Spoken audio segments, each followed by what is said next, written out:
কে করেন? করেন না কেন? মাসি তো করেন না কেন ভাই?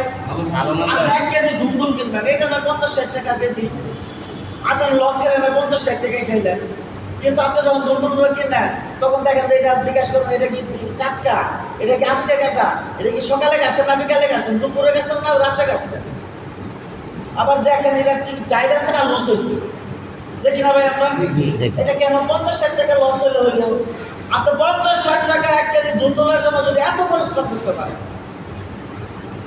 আল্লাহ পাক আপনাকে যে জান্নাতটা দিবে সেই জান্নাতের একটা ইট থাকবে স্বর্ণের, একটা ইট থাকবে রূপা, সিমেন্ট থাকবে মেশকো আম্বর, এবং পিলার থাকবে মণিমুক্তার তৈরি। আপনার যে পান পাত্র থাকবে সেটা হবে স্বর্ণ রূপা। আপনার যে হুর থাকবে হুর নেই, আল্লাহ তাআলা বলছেন ডাগর ডাগর চক্ষুলা বিশিষ্ট আমি নারী তোমাদেরকে উপহার দেবো হুর হিসাবে, যাদেরকে পূর্বে কোনো পুরুষ স্পর্শ করে। সুবহানাল্লাহ। আল্লাহ রাসূল সাল্লাল্লাহু আলাইহি ওয়াসাল্লাম বলছেন হুরদের, জান্নাতের হুরদের উড়নার একটা রেশমি সুতা মূল্য দুনিয়া এবং দুনিয়ার মধ্যে যা আছে তার সাথে বেশি। এই হুরেরা যদি দুনিয়াতে তাদের জুতোটা ফেলতো, তাহলে দুনিয়ার সকল লবণাক্ত পানি, সকল প্রকার পানি কি হয়ে যেত? মিঠা হয়ে যেত। সুবহানাল্লাহ। এই সুর যে হুরের মধ্যে আমরা যেমন আয়নায় আমাদের চেহারা দেখি, জান্নাতের হুরদের মধ্যে আমরা আমাদের নিজেদের চেহারা দেখতে পাই। আমরা একটা মানুষ সুন্দর হলে সর্বোচ্চ তার রক্তটা দেখা যায়, কিন্তু জান্নাতের যে হুর থাকবে হাড্ডির গোশতের ভিতরে হাড্ডি, হাড্ডির ভিতরে মজ্জা, সেই মজ্জা চলাচল করতেছে সেটাও আপনি দেখতে পাবেন। তাহলে সেই জান্নাতটা কি আল্লাহ পাক এমনি দিয়ে দেব? আল্লাহ তাআলা বলছে আহসানুন নাসু আইতরুকু ইয়াকুলু আমান্নাহু লা ইউমিনুন ওয়া লাকাদ ফাতান্না আল্লাযিনা মিন ক্বাবলিকুম ফালা ইয়া'লামান্না আল্লাহু আল্লাযিনা সাদাকু ওয়া লা ইয়া'লামান্নাল কাযিবিন। যে তোমরা মনে করছো ঈমান আল্লাহ আর এই কথা বললে আমি পরীক্ষা করতাম না, তোমাদের পূর্বেরদেরকে পরীক্ষা করা হয়েছে, আমি অবশ্যই পরীক্ষা করব, এবং ঈমানের দাবিতে কে মিথ্যাবাদী কে সত্যবাদী আমি যাচাই করব। আপনার আমি ঈমানদার হয়ে গেলাম, আশহাদু আল্লা ইলাহা ইল্লাল্লাহ ওয়া আশহাদু আন্না মুহাম্মাদান আবদুহু ওয়া রাসূলুহু, ঈমান আইনা বলাইলাম আমার আল্লাহ আপনার আমার জান মাল চোখ বুঝা কিনা নেব গা।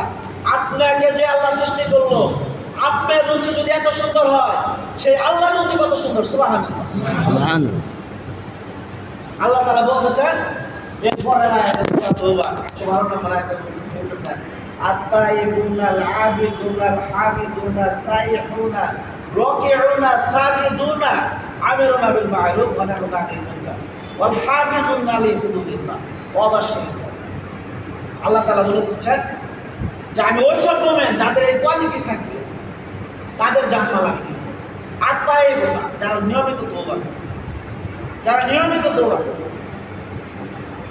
আবিদুনা যারা আমার গোলাম। মুমিনের জিন্দেগি সারা জীবন কি বন্দেগি, মুমিনের জিন্দেগি সারা জীবন বন্দেগি। আপনি টয়লেটে ঢুকলেন, বিসমিল্লাহ বলে ঢুকলেন, দোয়া করে ঢুকলেন, বাম পা দিয়ে ঢুকলেন, সুন্নত তরিকায় বসলেন, জোর রোজ ছাড়লেন, পানি খরচ করলেন, আবার বের হওয়ার সময় ডান পা দিয়ে বের হলেন, দোয়া করলেন, এটা কি হবে? ইবাদত। এটা কি ইবাদত। আপনি সর্বাবস্থায় আল্লাহর গোলামি করেন।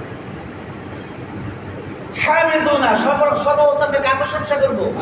সুখে থাকি, দুঃখে থাকি, কষ্টে থাকি, আরামে থাকি, আনন্দ থাকি, সর্বাবস্থায় কার শুকরিয়া আদায় করবো? ভাই আল্লাহর প্রশংসা। সাইহুনা রোজা পালন করে, যারা রোজা পালন করে তারা।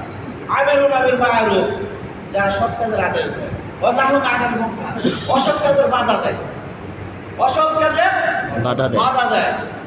এবং সবচেয়ে যেটা আরো গুরুত্বপূর্ণ জিনিস সেটা হলো ওয়াল হাফিজুনা লিহুদুদিল্লাহ, যে সর্বাবস্থায় আল্লাহর সীমাকে সম্পন্ন করেছে, যে সর্বাবস্থায় আল্লাহর নির্ধারিত সীমাকে সংরক্ষণ করে চলে।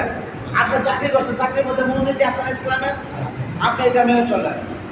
টয়লেট আপনার নিয়ম মেনে চলেন, আপনার পরিবারে আপনার নিয়ম মেনে চলেন, ব্যবসা বাণিজ্যের নিয়ম মেনে চলেন, মসজিদের নিয়ম মেনে চলেন, ঘুমার শাসনের নিয়ম মেনে চলেন।